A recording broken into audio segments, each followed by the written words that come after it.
The first sign that humans were not alone in the universe came on a Tuesday morning. Massive ships appeared in the sky above every major city on Earth. They did not attack. They did not land. They simply waited. After 3 days, they sent a message. They wanted to talk. They called themselves the Galactic Empire, a union of 1,000 species that ruled most of the known galaxy. They asked Earth to send representatives to a meeting on their command ship. Admiral Frank Miller stood in front of the mirror and straightened his uniform. As the head of Earth's defense forces, he had been chosen to meet the aliens along with 5 other military and political leaders. His hands shook slightly. The fate of Earth might depend on what happened today. "Admiral, the shuttle is ready," said Captain Susan Powell, entering his office. She was his most trusted officer, an expert in weapons development with special knowledge of historical artillery. "Do I look ready to meet an alien empire, Powell?" Frank asked. Susan smiled. "As ready as any human can be, sir." The shuttle ride up to the massive alien ship took 30 minutes. No one spoke much. When they arrived, tall, thin aliens with blue skin met them. They had 4 arms and eyes that glowed slightly in the dim light. "I am High Commander Zextal," said the tallest one. Its voice sounded like 2 people talking at once. "Welcome to the Imperial Command Vessel." The meeting room was huge, with windows that showed Earth below. 20 alien officials sat at a long table. The humans took their seats across from them. "We have studied your planet," said Zextal. "Your species is young but shows promise. The Empire wishes to bring you into our protection." "We appreciate your interest," said Frank carefully, "but we need to understand what this protection means." Zextal made a gesture with its upper arms. "We will defend your planet from cosmic threats. In return, you will provide resources and accept Imperial guidance." Frank didn't like the sound of that. "We have our own defense systems," he said. "Perhaps we should share information about our military capabilities so you understand our situation better." The alien leader nodded. Frank signaled to Susan, who opened a tablet computer. She showed videos of Earth's military forces, ships, planes, tanks, and artillery systems. As the presentation continued, Frank noticed something strange. Some of the aliens were making odd sounds. After a moment, he realized they were laughing. "Is something amusing?" he asked. Zextal looked at the other aliens and the laughter stopped. "Forgive us, Admiral Miller. It is just that your weapons are, how do we say this politely, primitive." Susan frowned.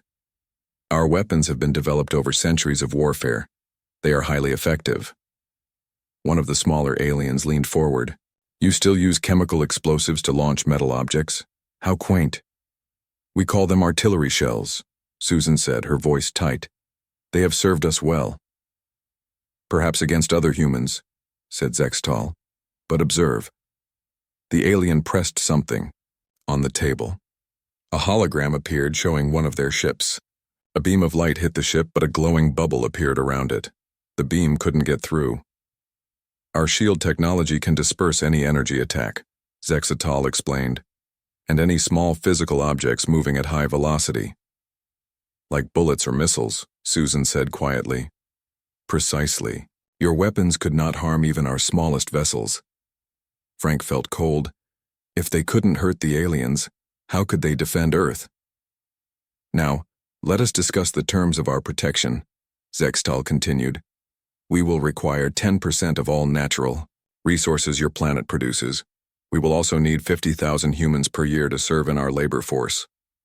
"That's not protection," said Frank. "That's conquest." Zextal's glowing eyes narrowed. "It is the same arrangement we have with all protected worlds.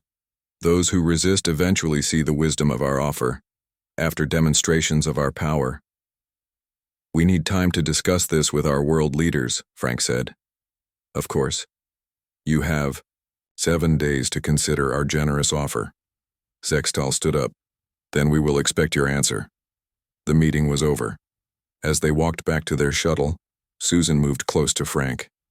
"Did you see how they laughed at our artillery?" she whispered. Frank nodded. "They think we're cavemen with rocks." "That might be our only advantage," Susan said. Her eyes had that look Frank knew well. She was thinking hard about something. They're overconfident. Fat lot of good that does us if their shields can stop everything we throw at them. Maybe not everything, Susan said. They said their shields stop energy weapons and small objects at high velocity. But what about large objects at moderate velocity? Frank looked at her. Like artillery shells? Bigger. Much bigger. Susan was almost talking to herself now. The principles of artillery haven't changed in hundreds of years. We just made the guns better and the shells more destructive. But what if we went back to basics and just made everything larger? You have an idea, Frank said. It wasn't a question. Susan nodded. I need to check some calculations and I'll need access to the historical weapons archives. You'll have whatever you need, Frank promised. Because right now we need a miracle. As their shuttle descended back to Earth, Frank looked out at the massive alien ships hovering above the planet. 1 week to find a way to fight back, or Earth would become just another protected world in the Galactic Empire. He glanced at Susan, already scribbling notes on her tablet. If anyone could find a weakness in the aliens' technology, it would be her. We're not beaten yet, he said quietly. Susan looked up from her tablet. No, sir, we're not. In fact, I think the Empire just made a very big mistake.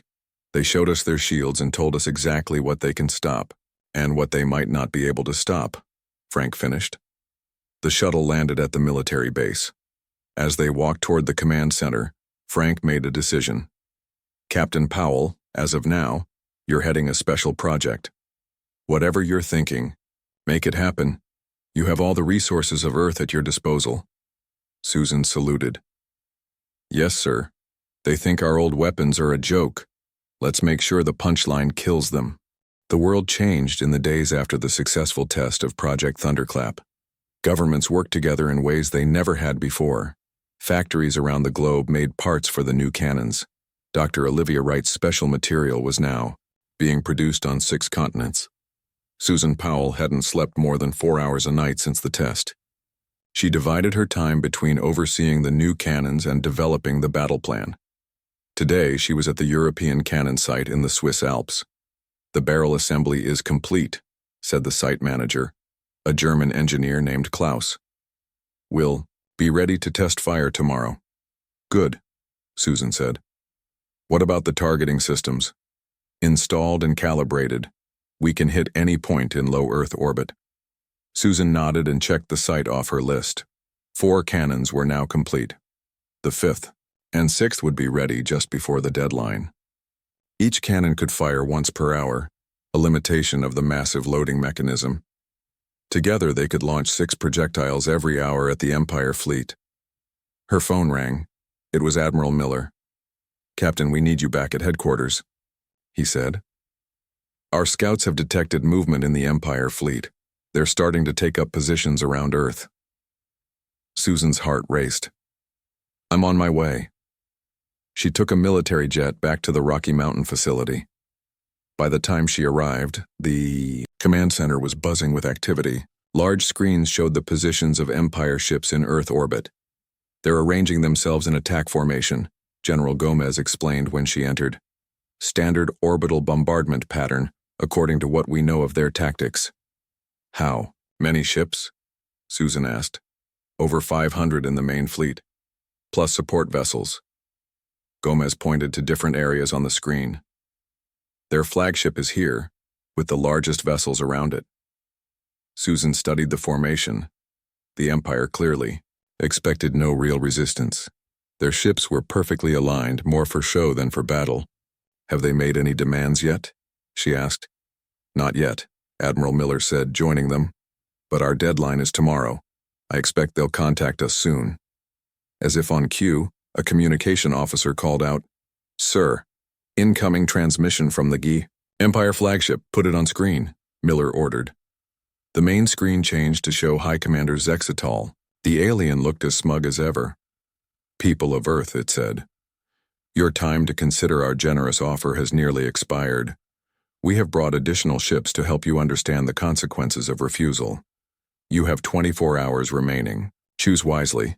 The screen went dark. They're so confident, Susan said. They have no idea what's coming. Let's hope it works, Gomez muttered. Miller turned to Susan. Captain, I want a full briefing on your battle plan in 1 hour, and I want the thunderclap cannons on high alert. If they make any aggressive moves before the deadline, we fire immediately. Yes, sir, Susan said. She went to her office and reviewed the plan one more time. The 6 cannons were placed strategically around the globe. Each had a specific set of targets assigned. The first volley would aim for the largest ships, including the flagship. If they could create enough chaos in the first attack, Earth's conventional forces might be able to do some damage in the confusion. An hour later, she presented the plan to the military leaders of the world's major powers. They joined by secure video conference. The first strike will target these 6 vessels, Susan explained, highlighting them on the display. Based on our analysis, these are the command ships. Taking them out will disrupt their chain of command. What if the projectiles don't penetrate their shields? Asked the Russian general. They will, Susan said confidently. We've analyzed the shield data thoroughly. Their shields are designed to detect and counter energy weapons or fast-moving small objects. Our projectiles are neither. They're massive and relatively slow-moving. By the time their shields detect them, it will be too late. And if you're wrong? Asked the Chinese admiral. Susan met his eyes. Then at least we go down fighting. The meeting ended with unanimous approval of the plan. As the screens went dark, Admiral Miller approached Susan. There's something I need to show you, he said quietly. Come with me. He led her to a secure room where Olivia Wright was waiting with several computer screens. We've been doing more analysis of the test data, Olivia said without preamble, and we found something unexpected. She brought up a series of graphs and images. These show the shield response from the asteroid fragments. Look at the timing. Susan studied the data. The shields activated after impact, not before. We knew that. Yes, but look closer at the larger fragments. Olivia pointed to specific readings. Their shields didn't just activate late. They didn't activate at all for objects below a certain velocity threshold. Susan felt a chill run down her spine. Are you saying their shields don't work against our projectiles? Olivia confirmed. At all. The velocity of our projectiles is too low to trigger the shield detection systems, but the mass is enormous. It's a complete blind spot in their defenses. Susan turned to Admiral Miller. Have you verified this? He nodded. We ran 3 simulation tests using the shield data from the Empire ships. The results were the same each time. Their shields won't stop our projectiles. For a moment, Susan couldn't speak. They had hoped to damage the Empire ships, but this meant they could destroy them completely. We need to adjust our targeting, she said finally.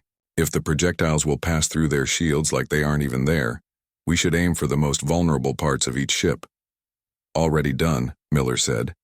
Dr. Wright's team analyzed the Empire ship designs from our scans. They've identified what appear to be power cores and command centers. Olivia pulled up new diagrams. These are the weak points. Hit them here, and the ships will suffer catastrophic damage. Susan studied the new targets. This changes everything. We're not just fighting back now, we could actually win. Admiral Miller's face was solemn. Don't celebrate yet. We still have to hit them, and they have hundreds of ships. Even if our first volley is successful, they might realize what's happening and change tactics.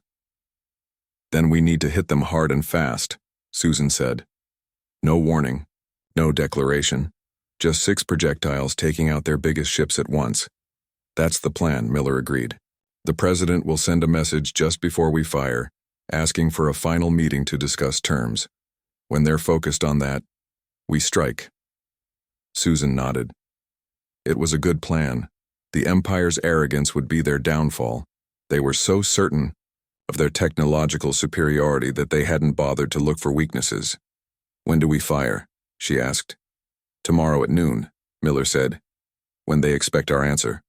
All 6 cannons at once. Susan spent the rest of the day making final preparations. The projectiles were loaded into all 6 cannons. Targeting data was updated with the new information about the Empire ship's weak points. Earth's conventional military forces were placed on high alert, ready to attack after the first volley. That night, Susan couldn't sleep. She went outside and looked up at the sky. The Empire ships were visible now, hundreds of lights moving against the stars. Tomorrow, many of those lights would go out. She heard footsteps behind her and turned to see Alan Garcia approaching. "Couldn't sleep either?" he asked. Susan shook her head. "Too much thinking. About tomorrow? About what happens after?"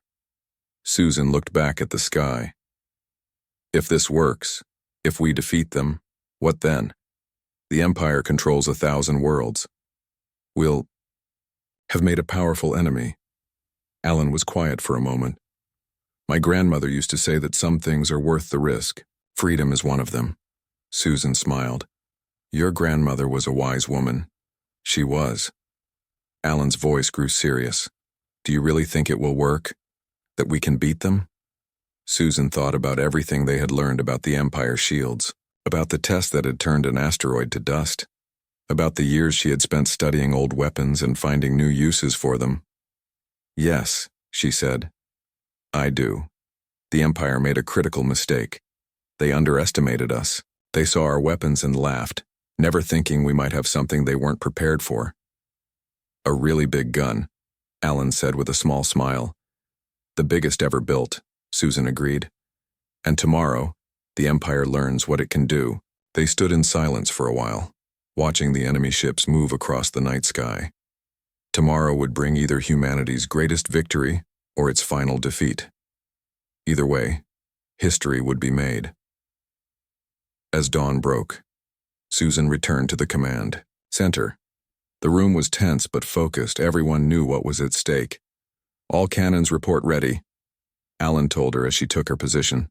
"Global military forces are standing by," added General Gomez. Admiral Miller entered and took his place at the main command station. "The President will address the nation in 1 hour, just before we fire. Until then, maintain radio silence with the Empire." Susan checked the latest data from their orbital sensors. The Empire fleet was fully deployed now, a net of ships surrounding Earth. They were still in their perfect formation, still expecting Earth to surrender. "They have no idea what's coming," she said quietly. Miller looked at her. "Let's hope it stays that way for about 1 more hour." The minutes ticked by slowly. Susan watched the countdown clock on the wall. 1 hour until they would know if Project Thunderclap would save humanity, or if they had built the world's largest failure. Susan Powell drove her Jeep through the security gates of the Rocky Mountain Research Facility. The guards waved her through quickly. Everyone knew time was short. 6 days remained before the aliens wanted their answer. The facility was built inside a mountain. It had been a storage site for old weapons before Susan turned it into a research center. Her team studied how old warfare methods could be used in modern battles. Most military leaders thought her work was a waste of time. Now it might save the world. Susan parked and hurried inside. The main lab was busy with people rushing around. Lieutenant Alan Garcia spotted her and came over. "Captain Powell, how was the meeting with the aliens?" he asked. "Not good," Susan said. "They laughed at our weapons. Their ships have shields that stop energy beams and fast-moving objects." Alan frowned. "So our missiles and lasers are useless?" "Exactly. But I have an idea." Susan walked to her computer and pulled up the files from the alien meeting. "Look at this." The screen showed the alien shield demonstration. Susan played it in slow motion. "See that? The shield lights up when the energy beam hits it." The aliens said it also stops small objects at high speed. "Like bullets," Alan said. "Yes. But they never said anything about large objects moving more slowly." Susan opened another file. "This is from our historical archives. Naval ships from the 1940s. Look at the main guns." Alan studied the image of a battleship with massive cannons. "Those are 16-inch guns. They fired shells that weighed over a ton." "Right, and they did enormous damage." Susan leaned forward. "What if we built something much bigger? Not a gun that fires faster or with more explosive power. Just bigger." Alan looked doubtful. "How would that help against their shields?" "The aliens' shields are designed to stop what they expect: energy weapons and small, fast projectiles." But a massive object moving at medium speed might have a different effect entirely. It might overwhelm the shield through sheer mass rather than velocity. Susan grabbed a marker and started drawing on a whiteboard. I'm thinking of a cannon with a bore diameter of maybe 8 meters. Alan's eyes widened. 8 meters? That's insane? Yes, but it might work. Susan kept drawing. The projectile would weigh about 50 tons. Captain, even if we could build it, how would we get it into space to hit their ships? Susan smiled. We don't need to. We'll put it on Earth and fire, upward, with booster rockets on the projectile to maintain course. Alan shook his head in amazement. It's crazy enough that it just might work, but we'd need help with the materials, and someone who understands the alien shield technology better than we do. I know just the person, Susan said. She picked up the phone and dialed. This is Captain Powell. I need to speak with Dr. Olivia Wright at MIT. It's an emergency. Dr. Wright arrived the next day. She was a tall woman with short gray hair and glasses. She carried one small bag and a laptop. Captain Powell, she said, shaking Susan's hand. Your message said this was about alien shield technology? Susan led her to a secure conference room. Thanks for coming so quickly. We have less than 6 days to find a way to defeat the Galactic Empire's shields. 6 days to save the world? No pressure, Olivia said with a small smile. Show me what you've got. For the next 3 hours, Susan explained her theory. Olivia asked many questions and took detailed notes. Finally, she sat back in her chair. It's possible, she said. Their shields work by creating an energy field that disperses incoming attacks, but there's a threshold effect. If enough kinetic energy hits at once, focused in one area, it might overload the shield. Susan finished. Exactly. But we'd need to run tests to be sure. Susan nodded. We'll need to design the projectile carefully too. It can't just be a big metal slug. No, it needs to be something special. Olivia agreed. I've been working on a new composite material. It looks like ordinary metal but has a layered structure that transfers kinetic energy very efficiently. Can you make it in the quantities we'd need? Olivia thought for a moment. With the right resources, yes. You'll have them, Susan promised. Now we need to present this to Admiral Miller. The next morning, Susan, Alan, and Olivia stood in the main military command center. Admiral Miller and the Joint Chiefs of Staff listened as they explained the plan. Let me get this straight, said General John Harris, leaning forward. You want to build a giant cannon to shoot 50-ton bullets at alien spaceships? That's basically it, yes, Susan said. This is ridiculous, said another general. We should be negotiating with the aliens, not wasting time on this. Admiral Miller held up his hand for silence. Captain Powell has earned the right to be heard. Continue, Captain. Susan nodded to Olivia, who stepped forward. The alien shields have a specific weakness, she explained. They're designed to handle what the aliens consider threats, energy weapons and high-velocity small projectiles. But a massive object with enough kinetic energy might overwhelm the system. It's like the difference between stopping a bullet and stopping a bulldozer. Alan added. Different physics entirely. Admiral Miller considered this. How confident are you that this will work? We need to test it, Susan admitted. But the theory is sound. And how long to build this? What are you calling it? Project Thunderclap, Susan said. With unlimited resources and every engineer we can find, maybe 5 days. Just in time to give the aliens our answer. The room was quiet. Finally, Admiral Miller stood up. The alternative is surrender to an alien empire that wants to take our resources and our people. I say we try Captain Powell's plan. He looked around the room. Any objections? No one spoke. Good. Captain Powell, you have whatever you need. General Harris, assign your best people to help. Dr. Wright, I want you leading the material science team. Miller looked at each of them. This is now the top priority of every nation on Earth. Let's get to work. As they left the meeting, Susan felt a mix of relief and fear. They had approval, but now they had to make it work.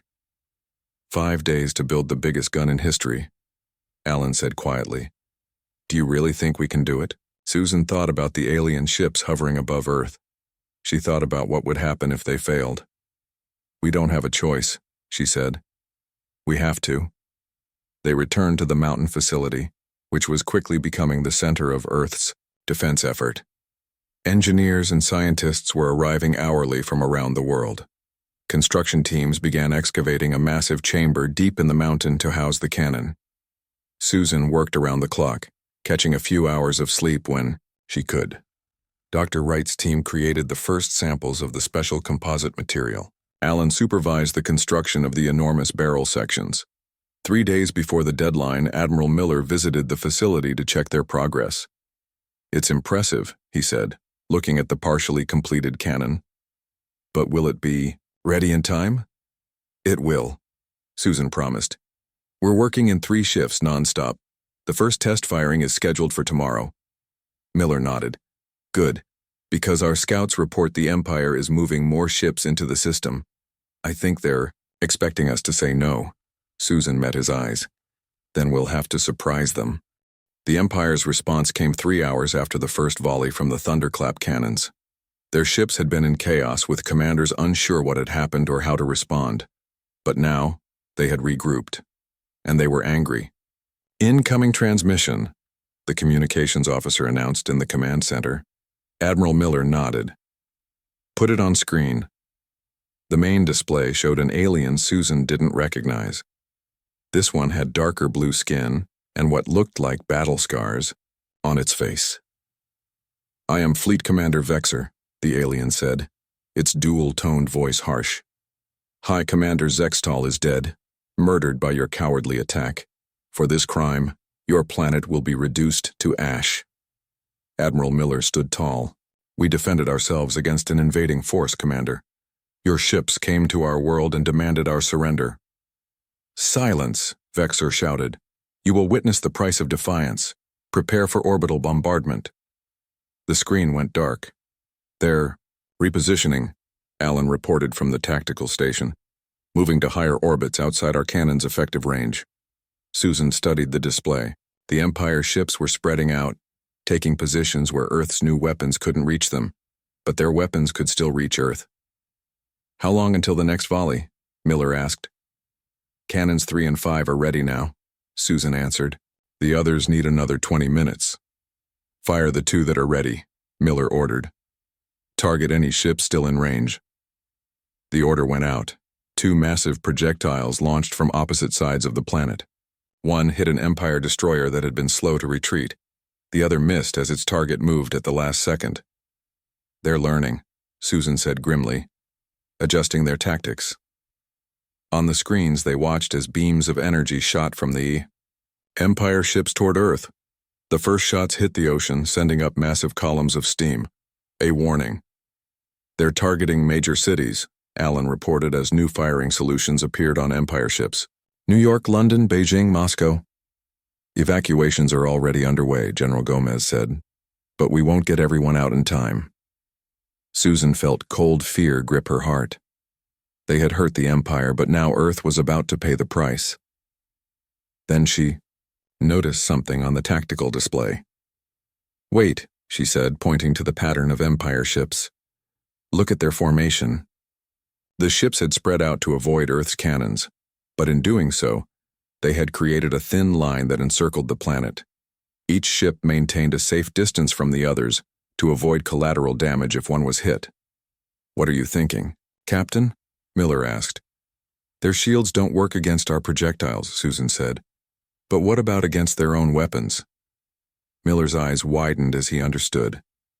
If we can get them to fire on each other, exactly. Susan turned to the tactical team. I need a firing solution that will send our projectiles through their line, not at their ships but past them, close enough that they'll detect them coming. You want to spook them into firing at our projectiles, Alan said. Yes. If they fire at our projectiles while they're in line with other ships, they'll hit each other, Miller finished. He nodded. Do it. The tactical team worked quickly to calculate the new firing solutions. Within minutes, they were ready. All cannons report ready to fire, Allen announced. Miller gave the order, fire all 6 cannons. Around the world, the massive thunderclap cannons roared once more. This time the projectiles weren't aimed directly at Empire ships.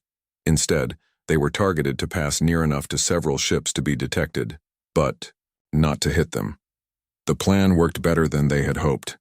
As the projectiles approached, multiple Empire ships fired energy beams to intercept them. But the beams passed through empty space where the projectiles would have been if they had continued on a straight path.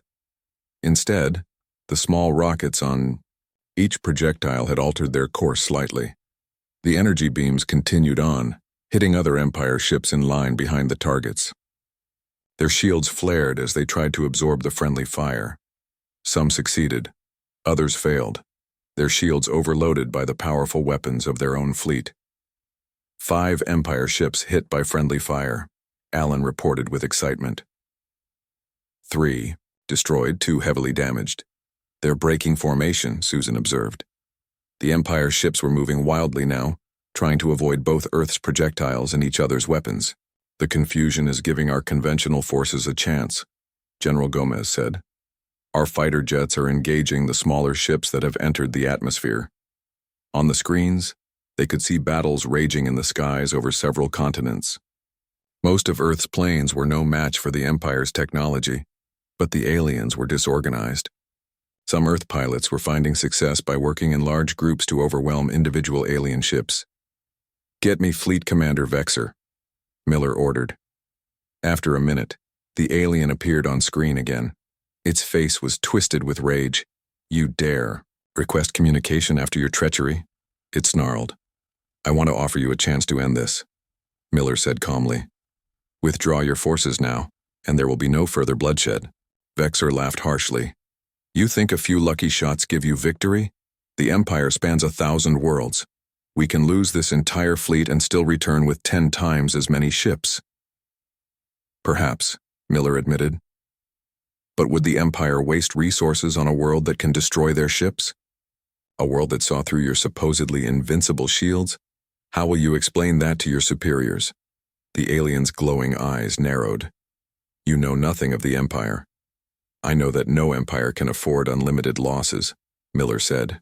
"Especially losses caused by a primitive species using primitive weapons. How embarrassing that must be." Vexor was silent for a moment. Then it snarled something in an alien language. The transmission cut off. Did that work or make things worse, Allen wondered. They soon had their answer.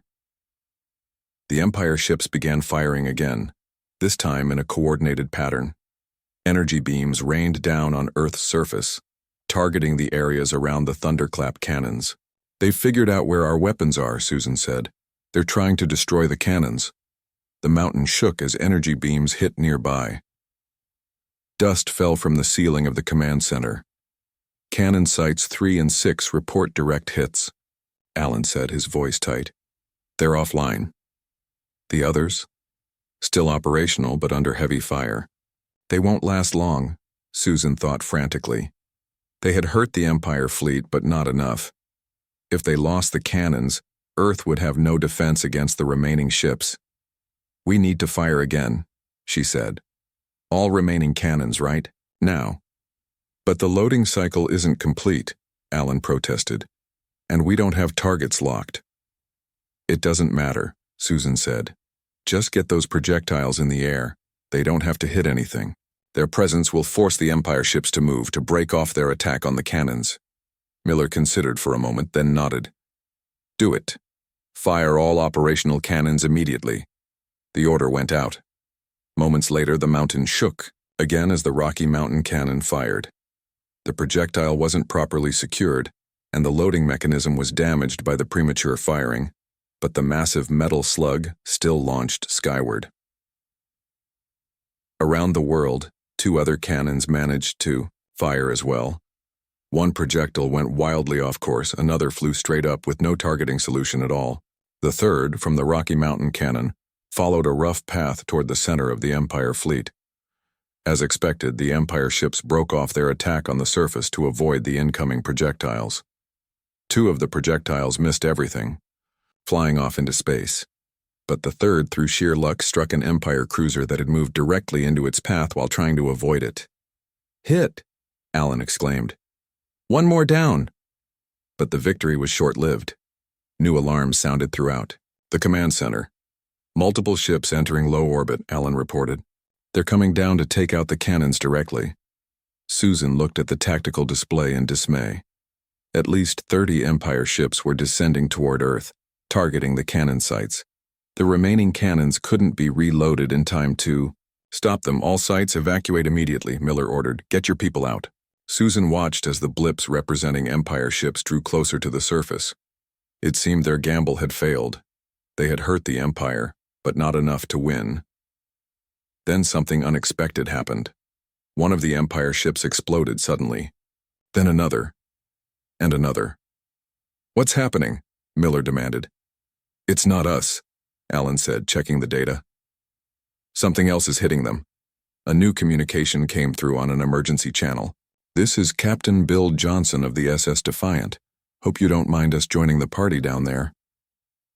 "Who is this?" Miller asked. "What ship?" "We're part of Earth's deep space mining fleet, Admiral. We were out in the asteroid belt when these ugly blue folks showed up. We've been watching, waiting for a chance to help. When we saw what your big guns did to their shields, well, we got creative." Susan realized what was happening. The mining ships. They use mass drivers to move asteroids. "Exactly." "Ma'am," Captain Johnson confirmed. "Not as fancy as your big cannons, but the principle's the same. We've been collecting rocks and throwing them at these Empire ships. Their shields don't stop them any better than they stopped your slugs." On the tactical display they could see it now. Dozens of small ships were moving in complex patterns around the Earth, launching what appeared to be chunks of asteroid at the Empire vessels. The mountain shook with the sound of heavy machinery. Deep inside the Rocky Mountain Research Facility, thousands of workers built the largest cannon ever made by human hands. They called it Thunderclap. Jack Peterson wiped sweat from his forehead as he checked the measurements on the barrel section. He was the lead engineer on the project, pulled from a naval shipyard 3 days ago. He had built big guns before, but nothing like this. "How's it looking?" Susan Powell asked, walking up beside him. Jack tapped his tablet. "We're on schedule somehow. The barrel sections are almost done. We're using the mining tunnels to place it at the right angle." Susan nodded. The cannon would be built at a 70-degree angle, pointing up through a hole cut in the mountain. They couldn't aim it much, but they didn't need to. The projectile would have small rockets to adjust its course once in the upper atmosphere. And the loading mechanism? Jack led her to another part of the cavern. "It's like a giant elevator. The projectile sits here, then hydraulics lift it into position." Susan looked at the massive steel platform. It seemed impossible that they had built so much in just 3 days. But when the whole world works together, amazing things can happen. "Captain Powell," Lieutenant Alan Garcia called, rushing over. "Dr. Wright needs you in the materials lab right away." Susan hurried through the busy tunnels to the lab where Olivia Wright and her team worked. The room was filled with strange equipment and vats of bubbling liquids. "We've done it," Olivia said when Susan entered. She held up what looked like a small metal ball. "The final composite formula. It's perfect." Susan took the ball. It was heavier than it looked. "This is what we'll make the projectile from?" "Yes. The outer layer is a titanium alloy, but inside are 57 layers of different materials." Olivia's eyes gleamed with excitement. When it hits something, the layers compress in sequence, transferring almost all of the kinetic energy into the target. "Will it penetrate the shields?" Olivia hesitated. "In theory, yes, but we can't be sure until we test it." "Which we're doing tomorrow," Susan reminded her. "How many projectiles can you make?" "With the factories running around the clock." 6, maybe 7 by the deadline. Susan nodded. "Make as many as you can. We might need them all." She left the lab and headed to the command center they had set up inside the mountain. Admiral Miller was there, talking with several other officers. His face was grim. "Captain Powell," he said when he saw her. "We just got word from our space station. More Empire ships are arriving. Over 100 now. Susan felt her stomach tighten. They're bringing a full invasion fleet. Looks that way. Miller pointed to a screen showing radar images. And we've had our first skirmish. The screen showed footage from a military satellite. A small human spacecraft was firing missiles at an Empire scout ship. The missiles exploded against the alien shield without causing any damage. Then a beam of light shot from the Empire ship. The human craft disappeared in a flash of light. They took out one of our best ships like it was nothing, said General Hector Gomez, who had just entered the room. He looked at Susan with cold eyes. Your cannon better work, Captain, or we should consider surrendering before they wipe us out. It will work, Susan said, with more confidence than she felt. The test is tomorrow, Admiral Miller reminded him, and our diplomats are stalling for time. They've requested a 3-day extension to properly consider the generous offer. Did the aliens agree? Susan asked. They gave us 2 more days. So we have 5 days total now. General Gomez snorted. 2 more days to live, you mean? That's enough, General, Miller said sharply. We need to focus on solutions, not doom and gloom. Sir, Susan said to Miller, I need to oversee the final assembly. The test firing is at 900 tomorrow. Miller nodded. I'll be there. Susan worked through the night with her team. The cannon was finally complete. A massive tube 8 meters wide and 90 meters long, angled up through the mountain. The first test projectile was loaded into the firing chamber. It was the size of a small car but weighed 50 tons. At dawn, Susan finally took a break. She went outside and looked up at the sky. She could see the Empire ships, small dots of light among the stars. They were up there waiting, not knowing that humans were building a weapon that might defeat them. Penny for your thoughts? Susan turned to see Olivia Wright standing nearby, 2 cups of coffee in her hands. She offered one to Susan. Thanks, Susan said, taking the cup. I was just thinking about tomorrow. If this works, it will, Olivia said firmly. But if it doesn't, Olivia sipped her coffee. Then we'll try something else. Humans are good at that, finding ways to survive. They stood in silence for a moment, watching the sunrise. You know, Olivia said, there's a certain irony here. The Empire laughed at our primitive weapons. But if this works, it will be because we went even more primitive, back to the basics of just throwing a really big rock really hard. Susan smiled. Sometimes the old ways are the best ways. At Aero 900, the test was ready. Susan, Admiral Miller, General Gomez, and other high-ranking officials stood in the control room. Through thick glass, they could see the massive breach of the cannon. Target is in position, Allen reported. The asteroid is at an altitude of 250 kilometers directly above us. For the test, they had moved a small asteroid into low Earth orbit. It was about half a kilometer across, smaller than an Empire ship but big enough to prove their concept. All systems check out, Jack Peterson said from his station. Ready to fire on your command, Captain? Susan took a deep breath. This was it. If the test failed, they had very few options left. Fire, she said. There was a moment of silence, then the mountain itself seemed to scream. The floor shook violently. The sound was like nothing Susan had ever heard. A roar that she felt in her bones. On the screens, they watched as the projectile shot upward through the atmosphere, small rockets firing to keep it on course. It took less than 2 minutes to reach the target. When it hit, the asteroid simply disappeared. One moment it was there. The next it was a cloud of dust and fragments. The control room was completely silent. Then cheers erupted. People were hugging each other, shouting in joy. Even General Gomez looked impressed. It worked, Admiral Miller said quietly to Susan. But will it work against their shields? Let's find out, Susan replied. She turned to Allen. Run the analysis.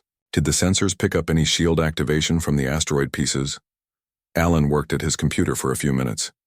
Yes, some of the larger fragments had minimal shield activity, and the readings match what we've seen from the Empire ships. Show me, Susan said. Allen brought up the data. Susan and Olivia studied it carefully. Look at this. Olivia said, pointing to a graph. The shields didn't activate until after impact. They're designed to detect incoming threats and respond. But our projectile hit so hard and so fast that the shield didn't have time to fully activate. So it will work against the Empire ships? Admiral Miller asked. Olivia nodded. Based on this data, yes. Their shields won't stop our projectiles. Susan felt a weight lift from her shoulders. Then we have a chance. More than a chance, Admiral, Miller said. We have a plan. He turned to the others. General Gomez, I want 5 more of these cannons built at different locations around the globe. Jack, can you oversee that? Jack nodded. With what we've learned from building this one, we can do it faster. 3 days, maybe? Make it 2, Miller said. Dr. Wright, we need as many projectiles as you can produce. We've already started. Mass production, Olivia replied. We'll have at least 30 ready in 2 days. Good. Miller looked at Susan.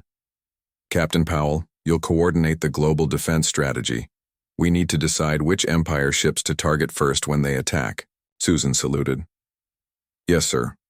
But what if they don't attack? What if they just sit up there and demand our surrender?